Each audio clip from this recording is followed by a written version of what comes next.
Di pagi hari ini pembahasan kita telah sampai dalam Amsal yang ke-24 pada bagian yang terakhir. Nah, puji Tuhan, kita akan mempelajari bersama-sama ayat yang ke-27 sampai ayat yang ke-34. Saya rindu untuk kita membacakan Amsal pasal yang ke-24, ayat yang ke-27 sampai ayat yang ke-34. Puji Tuhan. Amsal pasal 24 ayat yang ke-27, demikianlah firman Tuhan. Selesaikanlah pekerjaanmu di luar, siapkanlah itu di ladang, baru kemudian dirikanlah rumahmu. Jangan menjadi saksi terhadap sesamamu tanpa sebab dan menipu dengan bibirmu. Janganlah berkata sebagaimana ia memperlakukan aku, demikian kuperlakukan dia. Aku membalas orang menurut perbuatannya. Aku melalui ladang seorang pemalas dan kebun anggur orang yang tidak berakal budi. Lihatlah, semua itu ditumbuhi onak. Tanahnya tertutup dengan jeruju dan temboknya sudah roboh. Aku mendengarnya, aku memperhatikannya, aku melihatnya dan menarik suatu pelajaran. Tidur sebentar lagi, mengantuk sebentar lagi, melipat tangan sebentar lagi untuk tinggal berbaring.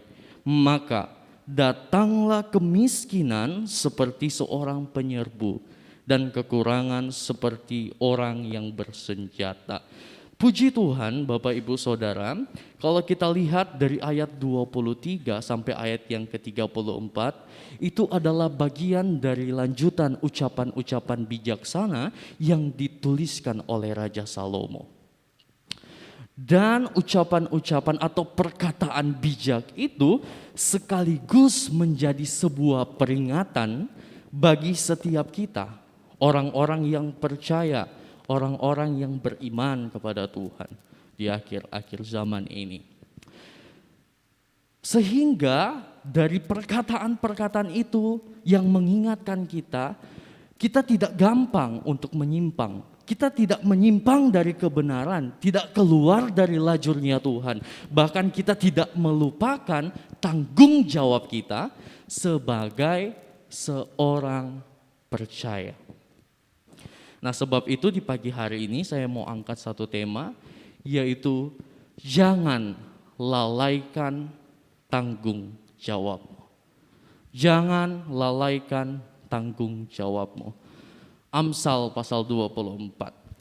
Nah, kalau kita melihat Bapak Ibu Saudara, ini seperti yang diucapkan tadi adalah kelanjutan ucapan-ucapan bijaksana yang mengingatkan kita sehingga kita tidak menyimpang, sehingga kita tidak melupakan tanggung jawab kita. Dan itu semata-mata agar kita itu memperoleh hidup rohani yang baik, hidup kerohanian yang sehat, hidup kerohanian yang sesuai dengan kehendak Tuhan. Nah, lalu kalau kita melihat dari ayat 27 sampai ayat yang ke-34, ada pengajaran-pengajaran, ada 4 dasar pengajaran yang diberikan untuk kita mempelajarinya.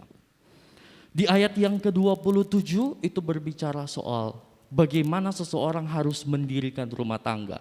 Syarat-syarat seseorang pria harus mendirikan rumah tangga. Dia harus dewasa, dia harus bisa bertanggung jawab atas dirinya sendiri.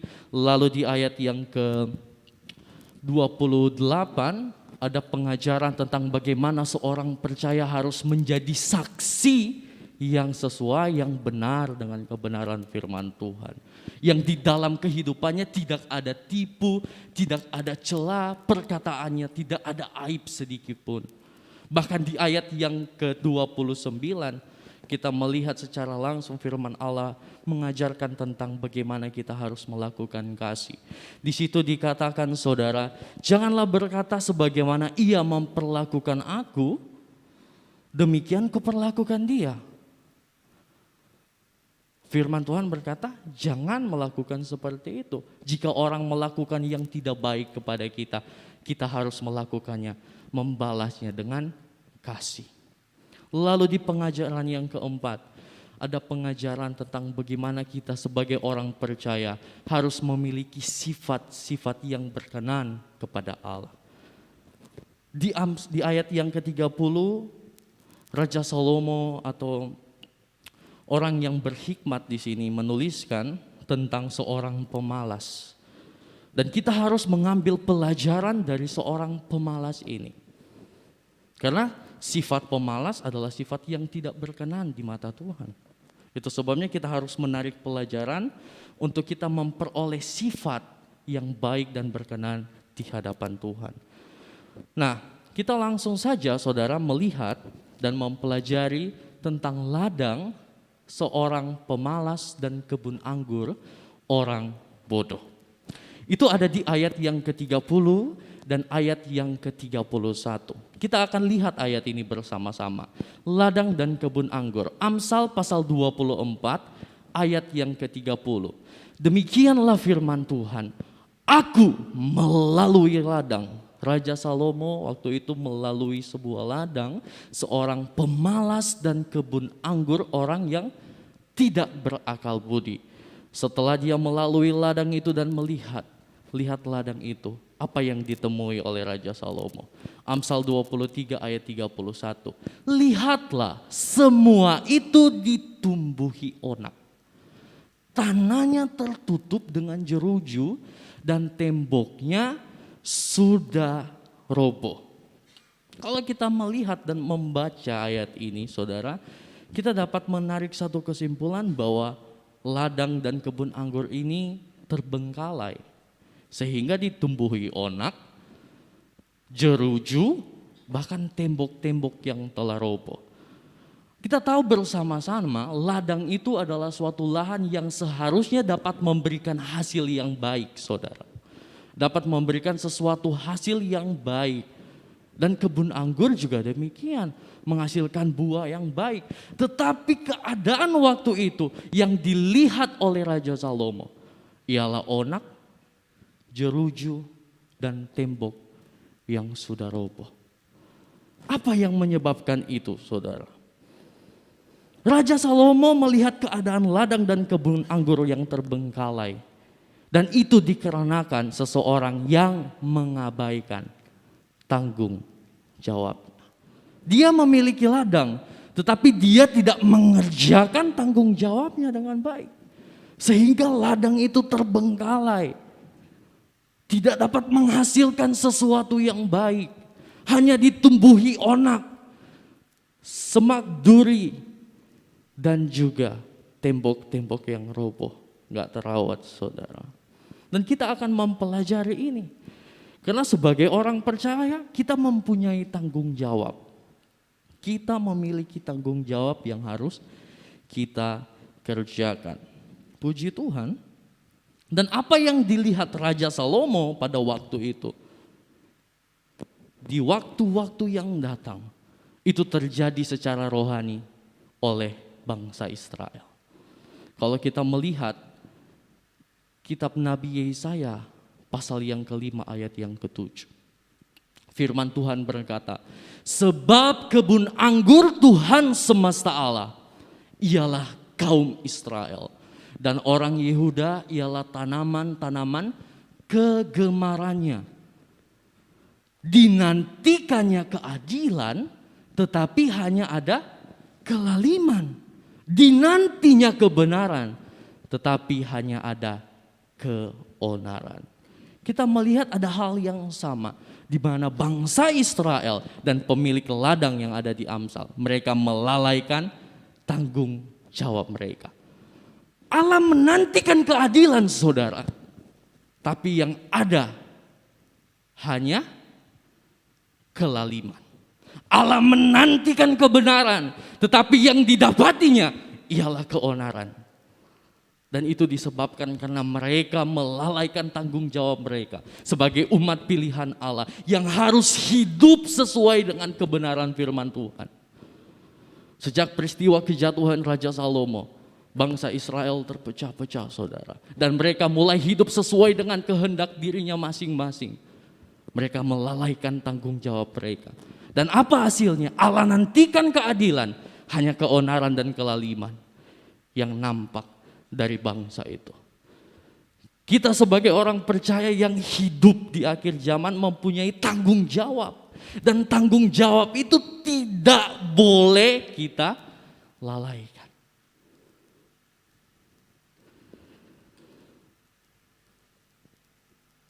Kita tahu dampak ketika kita melalaikan sebuah tanggung jawab yang Tuhan percayakan dalam kehidupan kita. Di Amsal pasal 24 ayat 31. Onak, jeruju, dan tembok yang roboh. Onak atau duri saudara itu adalah gambaran dari suatu hal yang tidak baik. Gambaran dari dosa. Dalam Kejadian 3 ayat 16. Kalau saudara melalaikan tanggung jawab saudara sebagai orang percaya, dosa mengintip di depan pintu. Lalu setelah itu ada jeruju. Semak duri yang dari batang sampai daunnya itu berduri saudara. Itu melambangkan sebuah penderitaan yang diakibatkan karena dosa. Di dalam Ayub pasal yang ke-30, ayat yang ke-5, ayat yang ke-7, di antara semak-semak mereka meraung-raung. Mereka berkelompok di bawah jeruju. Meraung-raung itu mereka menangis-nangis saudara, saking menderitanya. Karena begitu kerasnya hukuman atau ganjaran yang mereka peroleh. Karena apa? Mereka melalaikan tanggung jawab mereka. Hati-hati saudara. Jangan lalaikan tanggung jawabmu sebagai orang percaya. Bahkan tembok-tembok yang roboh. Tembok-tembok yang roboh di sini itu adalah gambaran dari hilangnya sebuah perlindungan. Dan ini terjadi benar kepada bangsa Israel. Ketika mereka akan melalui pembuangan di Babel, saudara, bangsa Israel diserang oleh Nebukadnezar. Di dalam 2 Raja-Raja, ayat 2, pasal 25 ayat 10, tembok sekeliling kota Yerusalem dirobohkan. Melambangkan tidak adanya perlindungan Allah. Allah tidak membela mereka karena mereka melalaikan tanggung jawab mereka. Tidak ada perlindungan Allah ketika saudara nggak mau mengerjakan tanggung jawab saudara sebagai orang percaya. Jangan demikian. Ngeri saudara. Allah tidak bela kita dalam perkara-perkara yang kita hadapi. Sebab itu kerjakan tanggung jawab saudara. Nah, berbicara soal tanggung jawab, apa sih tanggung jawab itu? Apa sih tanggung jawab kita sebagai orang percaya? Nah, saya mau ajak kita untuk melihat Matius pasal 13. Tanggung jawab. Matius pasal 13 ayat 44 sampai ayat yang ke-46. Demikianlah firman Tuhan, hal kerajaan sorga itu seumpama harta yang terpendam di ladang, yang ditemukan orang, lalu dipendamkannya lagi. Oleh sebab sukacitanya, pergilah ia menjual seluruh miliknya, lalu membeli ladang itu. Ayat yang ke-45. Demikian pula hal kerajaan sorga itu, seumpama seorang pedagang yang mencari mutiara yang indah. Di ayat yang ke-46. Setelah ditemukannya mutiara yang sangat berharga, ia pun pergi menjual seluruh miliknya, lalu membeli mutiara itu. Apa sih tanggung jawab itu saudara? Tanggung jawab itu ialah hal kerajaan sorga. Hal kerajaan sorga seumpama harta yang terpendam di ladang. Memang benar, Allah memberikan Yesus ke dalam dunia. Dalam Matius 13, ladang itu berbicara soal dunia. Yesus diberikan kepada kita orang-orang yang tinggal di dunia. Untuk sebuah karya yang harus digenapi Yesus. Untuk menyelamatkan setiap orang dari kebinasaan. Dan itu ialah tanggung jawab kita. Karena kita percaya, kita terima karyanya, sehingga kita memperoleh keselamatan. Saudara. Bahkan dalam suratan Filipi, Filipi pasal 2 ayat yang ke-12. Hai saudara-saudaraku yang kekasih, kamu senantiasa taat. Karena itu tetaplah kerjakan keselamatanmu. Yesus diberikan bagi kita seolah-olah dia sebagai harta yang tidak ternilai, yang tidak bisa dibandingkan oleh siapapun juga, dan itu terbendam di ladang. Lalu ditemukanlah harta itu, dijual segala miliknya untuk memperoleh harta itu. Kita adalah orang-orang yang telah memperoleh harta itu. Kita percaya, kita terima, kita diselamatkan. Dan ketika kita percaya, ada tanggung jawab yang harus kita kerjakan. Dan tanggung jawab itu ialah kerjakan keselamatan saudara. Dan dalam kita mengerjakan tanggung jawab kita, gak boleh malas-malasan saudara. Gak boleh suam-suam kuku. Tidak boleh seperti itu. Karena kalau kita malas-malasan, otomatis kita tidak akan menggenapi rencana Allah. Kita tidak akan menjadi pribadi yang menggenapi rencana Allah. Karena sifat malas itu saudara akan menghambat. Akan membuat kita itu terantuk saudara untuk menggenapi rencana Allah. Orang yang bermalas-malasan dalam mengerjakan tanggung jawabnya pasti tidak akan mengambil bagian dalam penggenapan rencana Allah. Karena untuk masuk dalam bagian penggenapan rencana Allah, kita harus menjadi pengikut Yesus yang sejati. Bagaimana kita mau jadi pengikut Yesus yang sejati, tetapi kalau kita iring Yesus kita malas-malas? Gak akan bisa. Sebab itu firman Tuhan datang kepada kita di hari ini. Kerjakanlah keselamatanmu. Ada contoh hamba yang taat dan hamba yang tidak taat. Mereka dipercayakan talenta. Ada yang 5, ada yang 3, ada yang 1.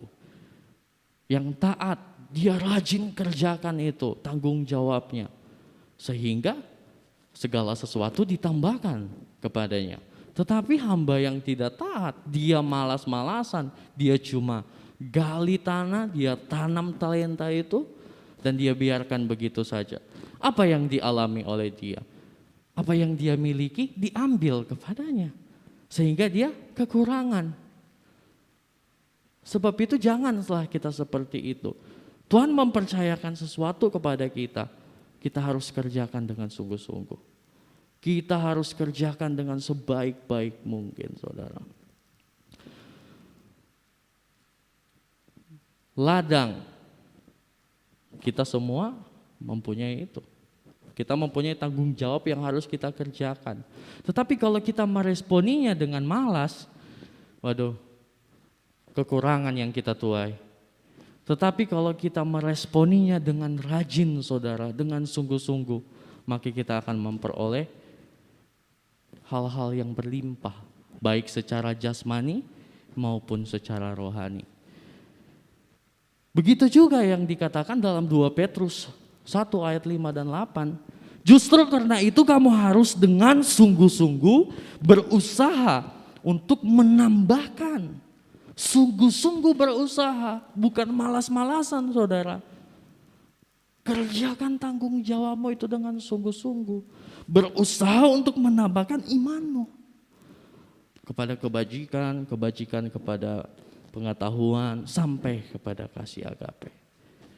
Ada sebuah gambar saudara, kita semua melalui ini.